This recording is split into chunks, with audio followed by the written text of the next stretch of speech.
Right now, the funeral for Iran's Supreme Leader Ali Khamenei is dominating global attention. Millions of people are gathering in the streets of Tehran. But if you look at the headlines from Indian and German news networks, specifically agencies like India Today citing Die Welt, you'd see a very specific, alarming claim. They reported that Iran is actively digging 3,000 new graves for this event. The framing here is highly specific.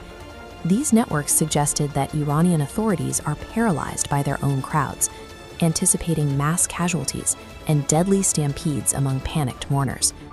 It's a narrative designed to project a specific image to the outside world, a fragile, disorganized nation teetering on the brink of chaotic collapse. That media narrative pairs perfectly with the rhetoric coming out of US politics. Donald Trump recently made the staggering assertion that the United States has already won this conflict outright, effectively neutralizing Iran.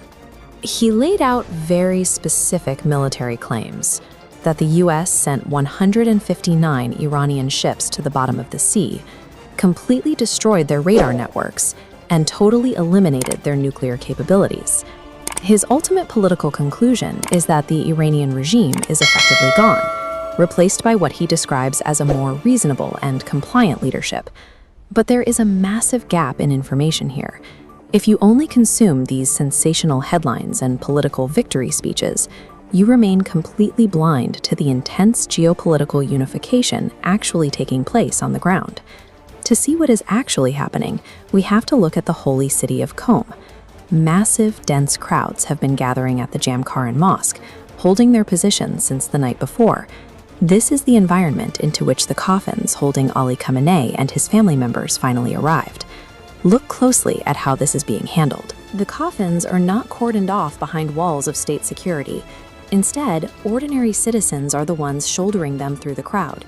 This direct physical participation reveals a flood of grief driven by the population itself, rather than a forced state-mandated gathering held together by panic.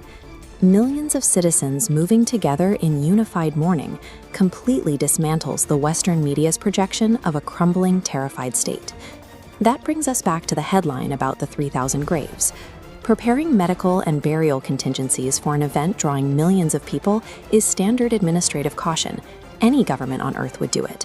Iranian officials responded directly to the framing, stating that foreign media outlets seem to be actively waiting for people to be killed, rather than reporting on the actual significance of the gathering. Basic safety protocols were weaponized into clickbait. The threat of a deadly stampede is simply more profitable for networks to report on than a nation's unified grief. By focusing entirely on hypothetical disasters, the outside world missed the real consequence of this funeral. It was acting as a powerful catalyst, forging a fierce national resolve. Senior Iranian official Ali Akbar Ahmadanian described this exact dynamic, stating that the leader's martyrdom has sparked a nationwide awakening, uniting the population against foreign pressure. We are seeing this unity in action on the ground. Across multiple Iranian cities, millions have turned out in the streets to explicitly reject external influence and project strength. This social cohesion translates directly into military confidence. Rear Admiral Sayari pointed out that the strategic foundation laid by Khamenei is exactly how Iran managed to endure a 40-day conflict against two superpowers. The loss of their leader didn't weaken the Islamic Republic as Western analysts predicted. It consolidated its military stance. As Europe begins to pivot its focus toward China, Iran's regional rivals find themselves increasingly isolated on the international stage. This renewed posture is why top security official Mohammad Bagher Zolgadar pushed back directly against Donald Trump. He stated that threatening a united population of 91 million shows a severe misunderstanding of a civilization that spans thousands of years.